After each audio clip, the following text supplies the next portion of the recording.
What's up guys, Everything Apple Pro here, and today I wanted to compare the brand new iOS 8.4 firmware to the previous iOS 8.3.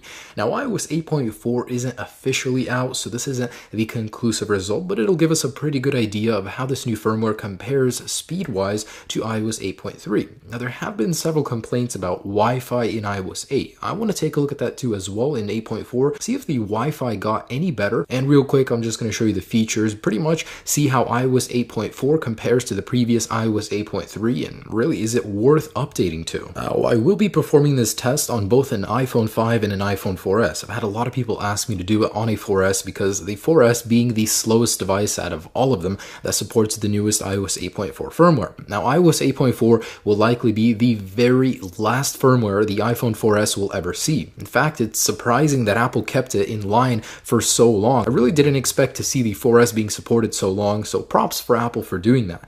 Now iOS 8.4 brings that new music player, so it has a new interface for the radio. It only has 3 categories. It's got a mini player, and if you want to see the details on 8.4, just click on that video right there. I go over in that video pretty much every single thing that's changed, and from what I can tell, it doesn't seem to be any faster. So I'm going to go ahead and see on my iPhone 4S and iPhone 5 how the speed compares to iOS 8.3. Alright, so on the left I have my iOS 8.3 devices, and on the right I have iOS 8.4. And of course 5 right here and iPhone 4S over here. I'm going to go ahead and confirm with you guys that I am indeed running this latest firmware on all of these devices. And just from the feel of it, I can already tell iOS 8.4 is a little downgrade. It doesn't feel as good as 8.3 did compared to 8.2. Now we're going to go ahead and start with a shutdown startup test. We're going to boot these guys up all at the same time and see if there's any difference in the boot sequence. Now before I do that, I just want to point out 8.4 seems so bad. Like just typing, there's huge lag between when you press something and it actually clicks up. It's extremely slow, and man, it just feels so sticky. I don't know, 8.4 isn't looking good at this point. Anyways, let's go ahead and boot all these guys up and go ahead and do a startup test. Alright, so I'm going to go ahead and turn these guys on in 3, 2, 1. And I went ahead and turned on the power adapter. Let's go ahead and see which one of these actually turns up first. So 8.4 actually booted up first on the iPhone 5s, then 8.3, and looks like 8.3 just a tad bit faster than 8.4. So that looks good for 8.4. Let's go ahead and see some other speed tests. We're going to launch some applications, see how long they take to open. Let's clear out the multitasking pane. All right, now let's go ahead and launch a few applications, starting with the App Store on the iPhone 5. And both are terribly slow, but let's see which one out of them goes first. So pretty much the same, no difference there. Let's see on the iPhone 4S. Looks like 8.3 was faster. It's already like 5 seconds faster. This one is still not loading. Wow. Let's go ahead and open up weather. So 8.4 was a little faster on the iPhone 5. A little bit faster on 8.3.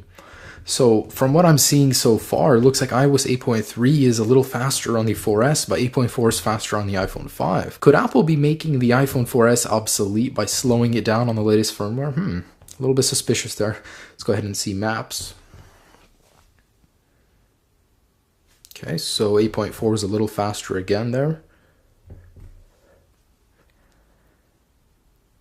And 8.3 was faster here, so it looks like my prediction is true. It's a little bit faster on the iPhone 5, not so much on the 4S. And lastly, just the iTunes Store.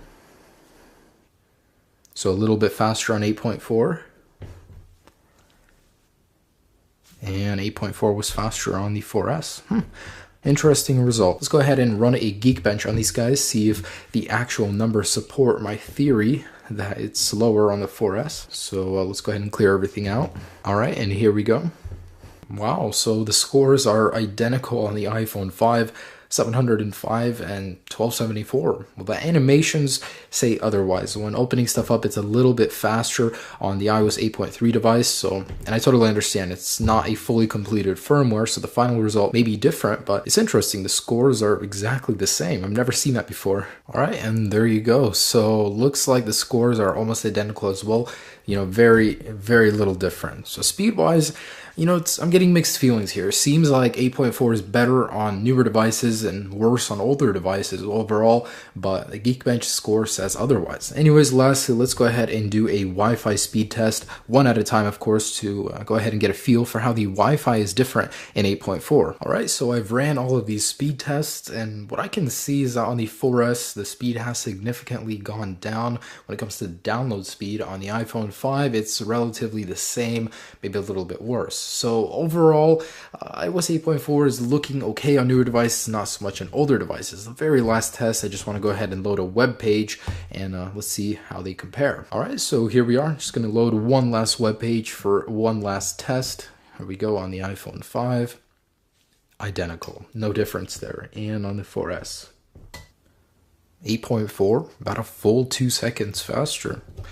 Alright guys, so that's pretty much it with these tests. I just wanted to compare how the new firmware is in comparison to iOS 8.3, and overall I'm getting the vibe that it's not a firmware you want on your iPhone 4S. Probably a good idea to stay on iOS 8.3, but with time we'll be able to tell how it really compares with the final version. So thanks for watching guys, just wanted to give you an idea of how this new firmware compares to the old one. If you do decide to upgrade, you'll definitely enjoy that new music application. So have a great day guys, enjoy the firmware, peace.